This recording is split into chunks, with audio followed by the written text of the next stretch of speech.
Պետք է համաձայնեցնենք թե ով է առաջինը խոսելու։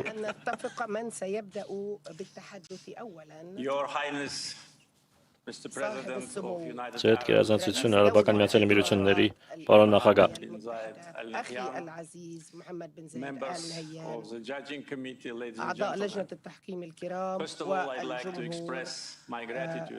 Նախ առաջի մի արտահայտությունն եմ հայտնում դատավորների հանձնաժողովին այս մրցանակի համար։ Մեծ պատիվ է ստանալ մրցանակ, որը կրում է Արաբական Միացյալ Էմիրությունների հիմնադիր Երջանկահիշատակ Շեյխի անունը։ Մեծն առաջնորդում գործողությունները եւ տեսլականը վերափոխել են Արաբական Միացյալ Էմիրությունները աշխարհի ամենաբարեկեցիկ եւ հաջողված երկրներից մեկին։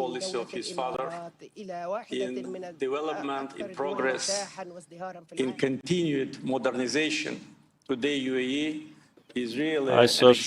Արաբական Միացյալ Էմիրությունները իսկապես օրինակելի է բազմաթիվ երկրների համար, թե ինչպես վերափոխել երկիրը, ինչպես կառուցել հասարակություն, որն ապրում է խաղաղության, ներդաշնակության մեջ, հասարակություն, որը խորը կապեր ունի իր պատմական արմատների հետ, բայց միևնույն ժամանակ հայացքը հառած է դեպի ապագա։ Ցանկանա երախտագիտություն հայտնել նույն սրբություն մեծն իմամ դոկտոր Ախմեդ Ալ-Թայեբին եւ նորին սրբություն Հռոմի պապին, ովքեր աջակցում են միջկրոնական երկխոսությանը եւ ջանքեր գործադրում, որպեսզի քաղաքակրթություններն ավելի մոտ դարձնեն միմյանց։ Ես երախտագիտություն եմ հայտնում նաեւ բոլոր գործընկերներին, ովքեր բարի խոսք էին հղել այս արարողության արդիվ, կրկին ընդգծելով, թե որքան կարևոր է խաղաղությունը Ադրբեջանի եւ Հայաստանի միջեւ եւ ոչ միայն մեր երկու երկրների համար, այլ նաեւ ողջ տարածաշրջանի։ Մենք ավելի քան 30 տարի պատերազմի մեջ էինք, հիմա մենք ապրում ենք խաղաղության մեջ։ Արդեն 6 ամիս է։ Ինչպես բազմից եմ ասել, մենք սովորում ենք ապրել խաղաղության մեջ։ Ես կարող եմ ասել, որ դա առանձնահատուկ զգացողություն է, մենք երբեք չենք ապրել խաղաղության մեջ։ Անկախություն ձեռք բերելուց ի վեր։ Մենք արագ ենք սովորում։ Վերջին 6 ամիսներին Վաշինգտոնում կայացած պատմական գագաթնաժողովից հետո, որը հյուրընկալեց ԱՄՆ-ի նախագահ Դոնալդ Թրամփը, գործընկերության, համագործակցության միջոցով մենք շարժվում ենք տևական եւ մշտական խաղաղության ուղղությամբ։ Ես կցանկանայի նաեւ երախտագիտություն հայտնել ԱՄՆ-ի նախագահին Դոնալդ Թրամփին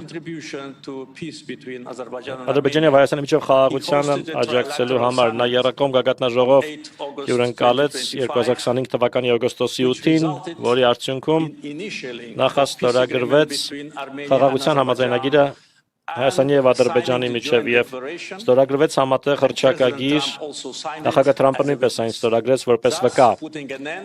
Այդ կերպ վերջ դնելով 3 տասնամյակ երկար տևած արյունահեղ եւ մահաբեր հակամարտությանը։ Այս 6 ամիսներն, ինչպես ասացի, շատ կարևոր էին զարգացման համար, մեր հարաբերությունների զարգացման համար։ Մենք ոչ միայն վերացրեցինք սահմանափակումները բեռնափոխադրումների համար Ադրբեջանի միջոցով դեպի Հայաստան, այլ նաև սկսեցինք արտահանել նավթային ապրանք դեպի Հայաստան։ Այսինքն այս 6 ամիսների ընթացքում մենք սկսել ենք համագործակցել։ Այժմ մենք ավելացնում ենք մեր առևտրաշրջանառությունը եւ առավոտյան ես հանդիպեցի իմ հայ գործընկերոջ հետ ու մենք քննարկեցինք ինչպես առաջ շարժվել եւ միանշանակ է, որ այսօրվա մրցանակաբաշխությունը եւ մեր ջանքերի այս գնահատումը այսպիսի պատվարժան դատավորների հանձնաժողովի եւ մեր բոլոր բարեկամների կողմից շատ քաջալերող է։ Կարծում եմ, որ մեր օրինակը օրինակից պետք է դասեր առնել, որպես ճանապարհային քարտեզ ընդունել նրանց համար, ովքեր դեռ պատերազմում են։